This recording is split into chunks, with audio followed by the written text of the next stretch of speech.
I was wondering if Joe Biden was watching a Charlie Brown Christmas. Is that what inspired that? I'm just wondering. Merry Christmas to all of you. Happy Boxing Day and National Candy Cane Day, and I guess it's Kwanzaa too. It is the Chris Plant Show. Chris is on his Christmas break. It's Mike Opelka back for this week. Thanks for being here. Hope you had a great Christmas. We had a quiet Christmas, which in my book means it's a great Christmas. That's all I wanted, was a nice, quiet Christmas. And now we are 315 days away from a presidential election. See, the Joe Biden clip about the star, I thought he was channeling Linus from the Charlie Brown Christmas special. Really, because, I think Linus was actually a little clearer, And there were in the same country shepherds, abiding in the field, keeping watch over their flock by night. And lo, the angel of the Lord came upon them. Now, Linus gets it right. I'm sure Joe's speech was checked for accuracy because, he's always accurate, isn't he? Always. Every single time he says something, it's accurate. I've done some dumb things, and I'll do dumb things again. Oh, don't be so hard on yourself, sir. Do not be so hard on yourself. Well, here we are, the last week before 2024. And I know a lot of you aren't thinking about 2024, but I want to encourage you that we should be doing that. We should be looking forward. Because if we don't, we're going to be caught behind. And I'm not trying to sound like, I'm panicked and everything. No, I just want us to be ahead of everybody. I just want us to be jumping up and making sure we're ready. Because as I said, 315 days will be gone in a second. Now, the immediate week ahead is filled with all kinds of opportunity. As some of us are anticipating that maybe the Supreme Court will take on the challenge that the Trump campaign, Donald Trump himself, has put up to throw out the Colorado Supreme Court banning Donald Trump from being on the ballot, which we all know is Bravo Sierra. We know it's just a load of garbage. And it could happen this week. It apparently must happen before January 5th. So that's one of those things that we're keeping an eye on. Just one. We also have a lot of turmoil still bubbling halfway around the world in the Middle East. And the Israelis are not going to stop. I hope everybody who's protesting in the streets here in America and trying to ruin everyone else's holidays, I hope you realize, you're not in Israel. So ruining the holidays of the people here is not going to stop Israel.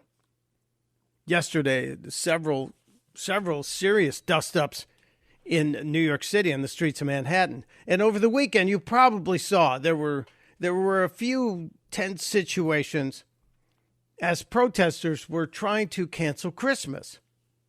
That was their intent, to cancel Christmas. You're not going to win any hearts and minds by scaring kids who are going to see Santa or by trying to cancel Christmas. That's just one of those things. But they did manage to find, these protesters, I'm sure, funded by maybe someone whose name sounds like George Soros, pro-Palestinian protesters who actually went to Lloyd Austin's house, Secretary of Defense, outside of his house on Christmas morning. Gathered outside with giant banners, and they have their portable microphone systems, little megaphones there, chanting outside of the Secretary of Defense's home. Justice is our only fate! Justice is our only fate! Austin, come outside! Stay there and hide! Now, they failed here. I just want to point out how these protesters failed. The leader is got her portable microphone and she's chanting, Austin, come outside. And I thought the key word they were going to rhyme there was genocide. But no, they had to shoehorn their chant lyrics in. Here, let me show you here. Austin, come outside. Stay there and hide. You cannot stay there and hide. Yeah, see, they just missed a prime opportunity. These are not smart people. If you can't put a simple rhyme together, if you can't get genocide in the rhyme, when it's right there with you cannot hide, it's right there, come outside, and you cannot stay there and hide. No, you're shoehorning. All you had to do. See, this is, like I said, they're not smart people. Free, free Palestine. Free Palestine. Free Palestine. Free Palestine. From the river to the sea. From the river to the sea. Palestine will be free. There it is. There's the key line. There's the phrase that pays for these protesters. They were outside the home of the Secretary of Defense, Lloyd Austin, on Sunday morning. Very interesting. I wonder if these people will be arrested. You would think they would be. No, we don't arrest people. Well, it is free speech, but at what point is going to the home of a cabinet member, of the Secretary of Defense, at what point does that break a law? Does he have security? I'm sure he does. Well, look at that. That was just one of the many protests this weekend, this Christmas weekend. And as I said, there were protests in New York City. There were protests all around the world. But Benjamin Netanyahu is not backing down. He's not going away. He's not going to stop until he finishes the job, basically. He told the IDF, you have to finish this. You have to get this done. So that means it could be months. And Egypt proposed a ceasefire. Egypt proposed an end. And guess who turned it down? Guess who said no thanks? Hamas. Hamas is are the ones who said no thank you. So this is where we are today. Joe Biden apparently has ordered some strikes on the Iran proxies because we have now well over 100 attacks on Americans in the region. Well over 100 attacks on Americans in the region.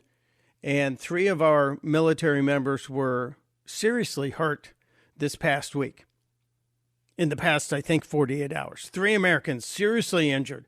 So Joe Biden has formally ordered strikes on Iranian proxies in the region, just as Israel killed another Iranian, an IDF strike in Syria, and now Iran vows revenge. Is anyone starting to get nervous that this whole region is teetering on some sort of serious, larger conflict? Maybe. Anybody? The Red Sea has 10% of the oil, the world's oil, 10% of it comes through the Red Sea. And there are other goods shipped. And over the weekend, since Chris was last here, over the weekend we had word that the Iranians were talking about making life in the Mediterranean Sea uncomfortable too. I'm just saying, all of that would be a gigantic anvil on top of the economy, not just here, but around the world. It will affect tourism. It will affect commerce. It will affect the shipment of oil needed to ship all the commerce, all of the goods that come out of that area, and to ship goods to that area. So we shall see. We shall see if the U.S. strikes on the Iranian proxies inside Iraq will tamp anything down here. I'm dubious, but then, I'm built to be dubious. There are some things to be happy about. Trust me, there are some good things that we have to talk about today. And, of course, over the weekend, not only was it Christmas, it was also Festivus, which means Rand Paul delivered his usual basket of government waste and spending that we should have some fun with. That's a good one. It'll make you mad, too, because when you see the money we're spending, your money that we're spending, you wonder why do we need to be spending this money, and can't anyone step in there and say, cut it out? And it's not like we have a problem collecting money. The IRS collected $4.9 trillion. $4.9 trillion in taxes from America and Americans. Almost $5 trillion. So we don't have a problem giving money to the government. We have a government problem spending too much of it on dumb things. The IRS raked in a record $4.9 trillion in taxes from you and me. And most of this comes from automated collections, not because the IRS was going down chimneys at Christmas this year looking for gifts of more than $600 and trying to tax them. Although I shouldn't have said that out loud. That probably will be something that they would like to try.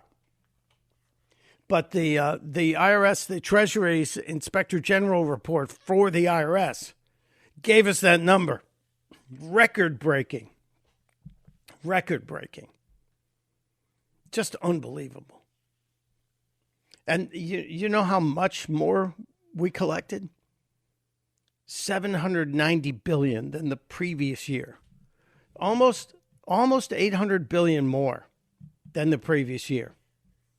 So the answer is not getting more money from you, although I'm betting that in the 2024 discussion of things that the Democrats want to do, raising taxes is one of them. So we shall see. But we'll have some fun with Rand Paul and his list, the Festivus list, as it's come to be known. We'll get into some of the other crazy stories from around the country and around the world. I have hope as it relates to the migrant situation, the illegal immigrants that are swarming our southern border.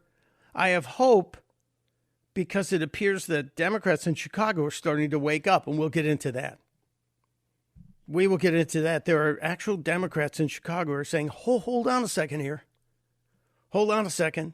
This is a bad idea. And if you get Democrats in Chicago threatening to vote for somebody other than a Democrat, maybe, just maybe, they'll wake up. I'm hopeful. Did you see Kevin Spacey's bizarro interview as Frank Underwood with Tucker Carlson on Christmas Eve? Maybe we'll play a clip from that. I was miffed when I heard about it and then watched it and was additionally more miffed. Somebody also woke up Al Gore. I don't know if you saw this over the weekend. Somebody woke up Al Gore, and he's warning, of course, about climate because, you know, the COP thing they just had, that climate celebration or that climate grift convention they had in Qatar. That wasn't enough. But somebody woke up Al Gore, and that led me down a rabbit hole to some crazy statements from climate nuts. And they would like the world population to be decreased. Jane Goodall, you know Jane Goodall, she's the UN messenger of peace. She wants the world population decreased by 95%. I'm not kidding. She wants 95% of us gone. Okay, you first. Simple. It's Mike Opelka in for Chris Plant on the Chris Plant Show. You're welcome to join the conversation. 888-630-9625 is the number. 888-630-9625. Merry Christmas. Hey, it's Chris Plant, excited to tell you about our July 2024 Listener Sea Cruise. We'll be sailing around the British Isles, visiting Scotland and Ireland. Please join us. Visit ChrisPlantCruise.com. It is 25 minutes after the hour. Mike Opelka in for my buddy Chris Plant on the Chris Plant Show. Here on Boxing Day. Hope you had a great Christmas. Just scanning some of the strange news over the last few days. The New York Times. The New York Times published an op-ed, a pro-Hamas op-ed from the mayor of Gaza City. The New York Times. Really. I wonder how many members of the editorial staff of the New York Times are going to pack it in and say, we can't stand for this. How dare you publish an op-ed that supports a murderous terrorist organization? They're probably lining up right now or getting ready to turn in their resignations after their Kwanzaa celebrations. Probably going to happen. Or maybe not. A pro-Hamas op-ed runs in the New York Times from the I'm sure he's a political pawn, the mayor of Gaza City. Yeah. We're old enough to remember when Senator Tom Cotton was allowed to write an op-ed piece in the New York Times, and people lost their minds. There was at least one member of the staff quit. How dare you publish something from a Republican conservative? But now you understand. Now you understand with great clarity where the New York Times stands. A pro-Hamas op-ed piece in the pages of the New York Times. It's all you need to know. That is all you need to know. All right, let's grab a quick call here. Victor, our friend Victor in Silver Spring, Maryland, is on the phone. Hello, Victor. Merry Christmas. And Merry Christmas to you, and hope we have a Happy New Year. I was at a Christmas dinner yesterday at a neighbor's, and the border came up, and I mentioned that Biden doesn't care about anybody except the illegal aliens. And I also said, let's play a little game here. You know how great the Democrats are at checking off boxes, black, female, lesbian, whatever? Sure. What group is left out completely? You never hear anything about one group in particular. Left-handed people. No. The blind, the people in wheelchairs. Why isn't that box being checked by the Democrats? Well, in a way, Victor, I understand that, and you're a blind gentleman yourself, correct? Yes. And I wonder how many members of the administration are visually challenged or legally blind. I wonder. That's a question that we can't attack until we actually ask the question. If there are none, then you can attack, but we should ask that question. Maybe there's a way we can look that up. I'll do a quick search during the break myself as well, Victor, but that's a really good question. They tend to virtue signal, the Democrats tend to virtue signal with things that are instantly apparent, meaning skin color and meaning gender, if we're even allowed to consider gender anymore. But that's a really good question. I appreciate you being there, Victor. More from the phones, and I may be getting into my climate rant because somebody woke up Al Gore. It's Mike Opelka in for Chris Plant on The Chris Plant Show.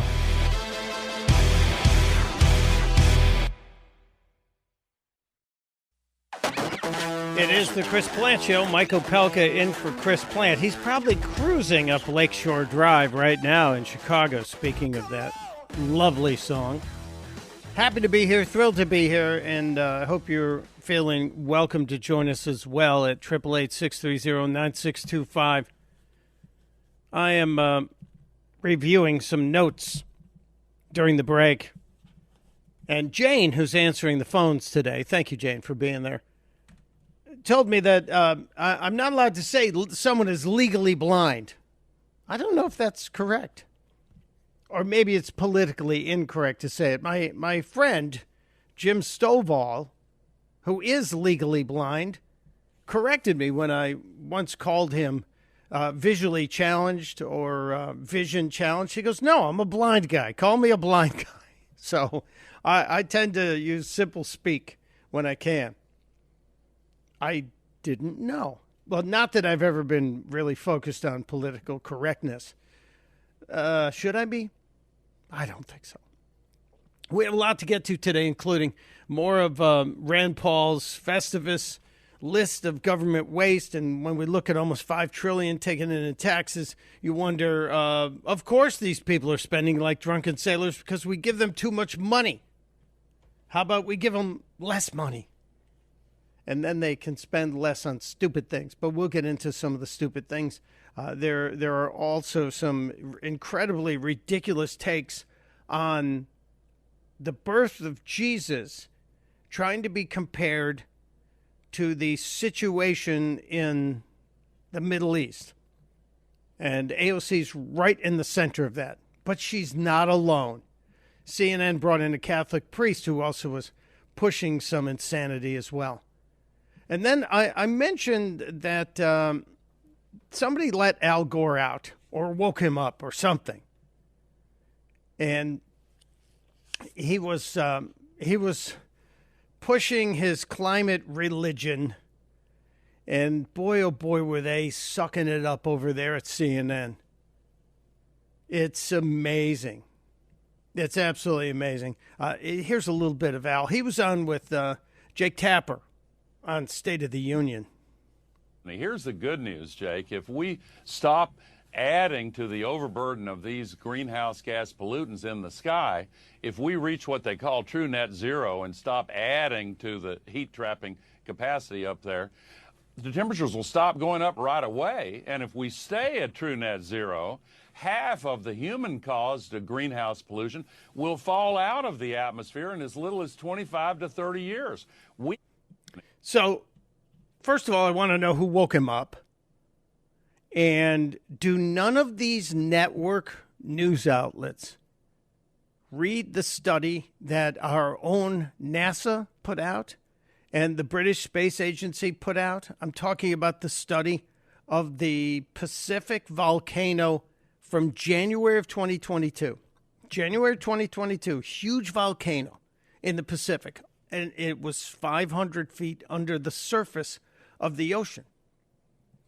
But it spewed water into the stratosphere, enough water to fill 128,000 Olympic swimming pools. Something like, I'm paraphrasing the study, but both our NASA and the British Space Agencies recorded this.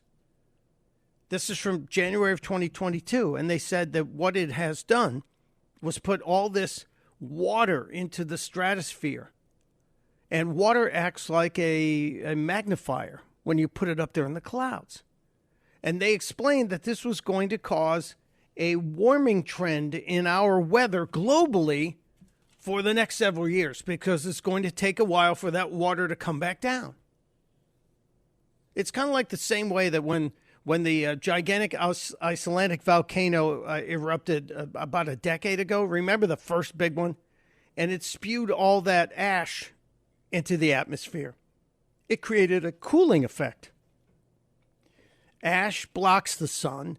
Water that goes up there actually focuses the sun's rays.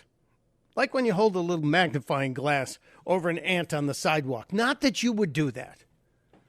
So all of this climate scamology that's out there is just being magnified while the actual truth is not.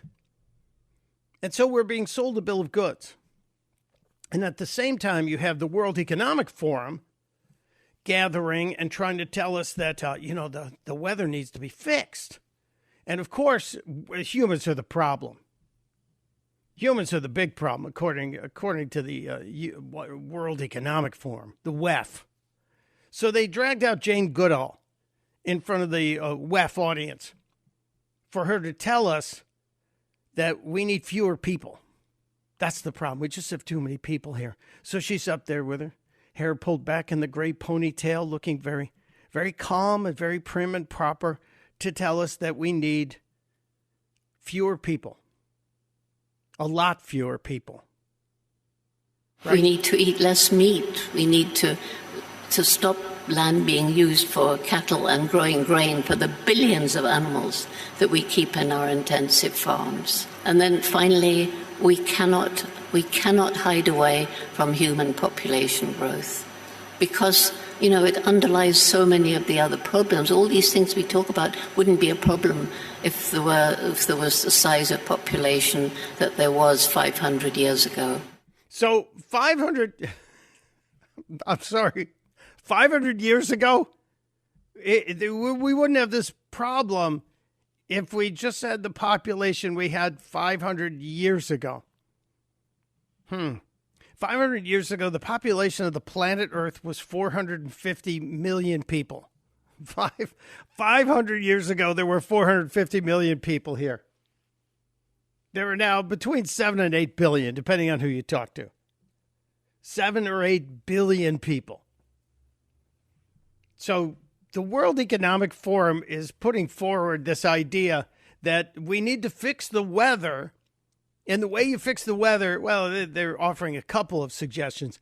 The way you fix the weather in their heads, you're supposed to, well, you have to eat less meat, which maybe a few of us eat too much meat, and maybe you can have a healthier diet. Would it kill you to have a healthier diet? I don't think so.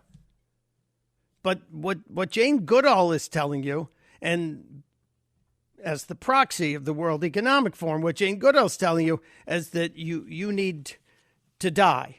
95% of us need to die. We need to not be here. And yes, I did say it, you first. You first, Jane Goodall, which she'll probably get there before me. Just because she's a lot older than I am, but maybe she doesn't eat meat and she eats bugs, and that's the way she's going to get it done. I don't know, but it's astounding to me. Is it not astounding to you? But the World Economic Forum is what all these globalists listen to. All these climate evangelists listen to it. I saw a clip kind of arguing against this. That will make you feel comfortable. But, nobody does anything if they feel comfortable. But the Key Club of Rome has a guy named Dennis Meadows who talks about the necessary depopulation of the planet down to 1 billion people. 1 billion people. So Jane Goodall wants a 95% reduction. Dennis Meadows wants an 87.5% reduction, and he says it can occur in a civil way. Can someone explain to me how it's going to occur in a civil way? How is that supposed to happen? How do you have climate reduction? And are we going to have a lottery? Who gets to live? Who doesn't? This is some of the psychobabble being put forth by these folks. In one way or another, we are so far, globally, we are so far above the population and the consumption levels which can be supported by this planet that I know in one way or another it's going to come back down. So I don't hope to avoid that. So he's saying that it's a fait accompli, that we just have too many people. I think we have issues with feeding people that we can correct. We've seen that. Remember when the war broke out between Russia and Ukraine? And we were told that there was going to be a mass starvation in Africa because the wheat and the corn, all the stuff that's grown in Ukraine won't be getting out. Have we seen that? I know there are places where there are trouble feeding people, but we haven't seen anything along the lines of the mass starvation that we were told was going to happen. And they're all doing this in the interest of gaining more control, more access to your life. This gentleman, Dennis Meadows, continues, and he gets a little deeper into it here, a little deeper into what he anticipates, what he wants to happen. I hope that this can be slow, relatively slow, and that it can be done in a way which is relatively equal. What do you mean equal? The depopulation that he wants us to go from 7 or 8 billion down to 1 billion people on the whole planet. So he wants the entire planet population to be smaller than all of China. But he wants it to be equal. So that people share the experience and you don't have a few rich, trying to force everybody else to deal with it. So Bill Gates and all the land he's bought, he's not going to be able to decide who's going to be living and dying, is he? Yeah, he wants it to be equal. How's it going to be equal? Who decides? My hopes. I mean, these are pretty pessimistic hopes, but that's what lies ahead. That's what lies ahead. He said, if you want more liberty and more consumption, you have to have fewer people. And conversely, you can have more people. I mean, we could even have 8 or 9 billion people if we have a very strong dictatorship. His words, not mine.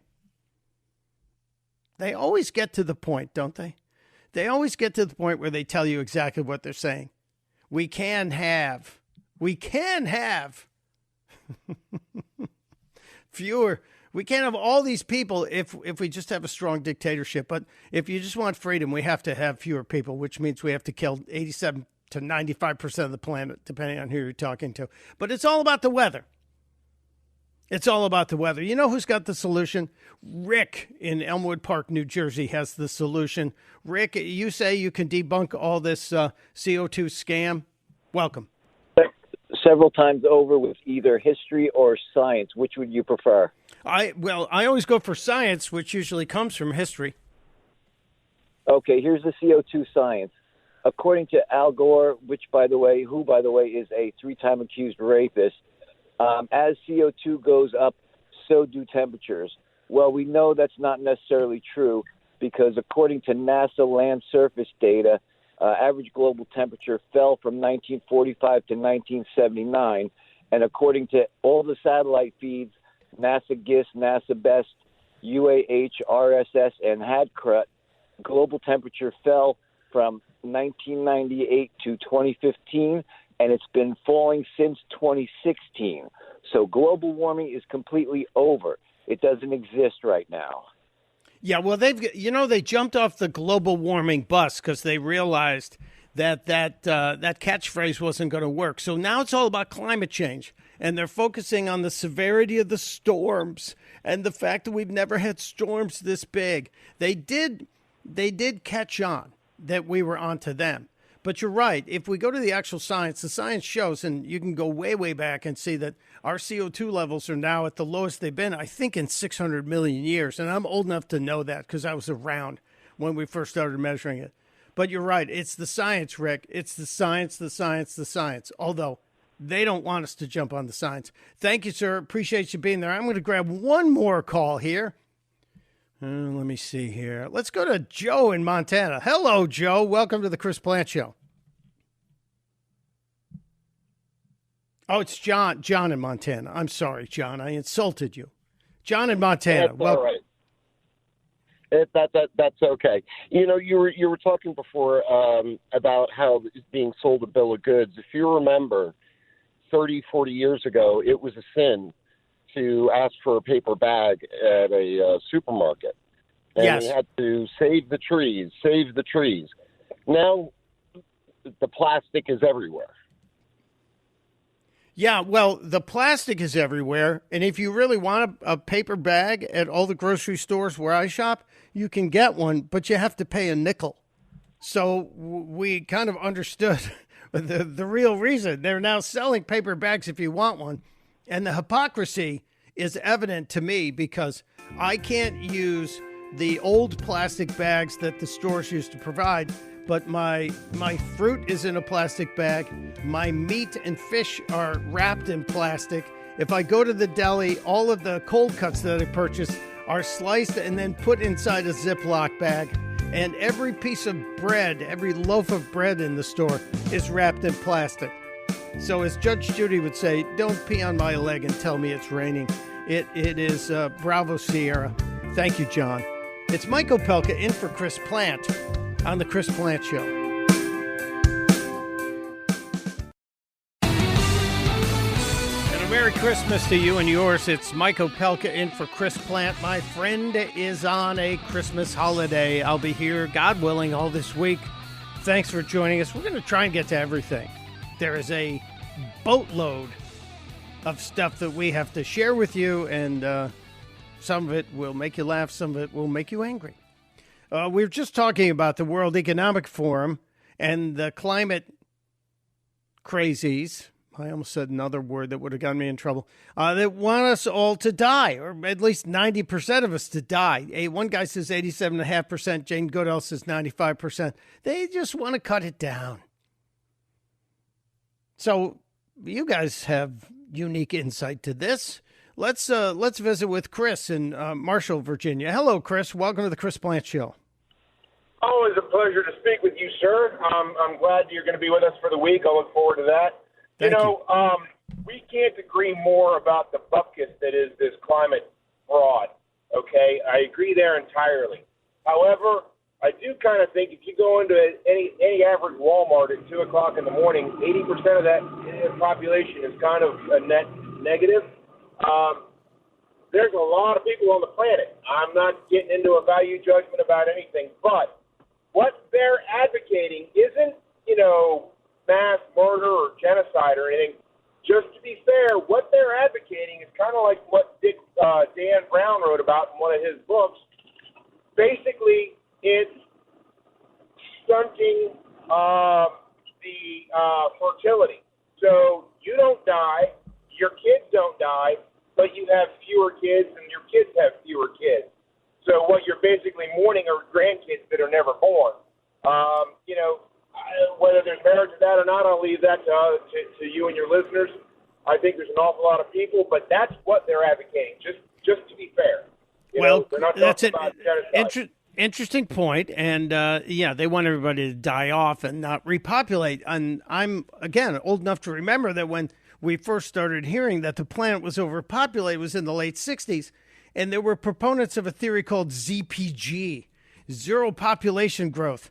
And meanwhile, China was overpopulating itself over and over and over again, and they put a two-child limit on households, or one-child limit. And, China is a prime example of, if you want to thin the herd on the planet, look at China, look at India. However, I'm seeing, if you talk about going into Walmart and seeing the population on display there at 2 a.m. First of all, why are you in Walmart at 2 a.m. unless you're working? That's a different question. But I'm seeing not a whole lot of crowds in church, so I don't see a crowded America at this point. And if I did, then maybe I'd start getting worried about planet overpopulation. I don't think we're overpopulated. I think this is being used to try and control us. Second hour just around the corner. Mike Opelka in for Chris Plant. Merry Christmas on the Chris Plant Show.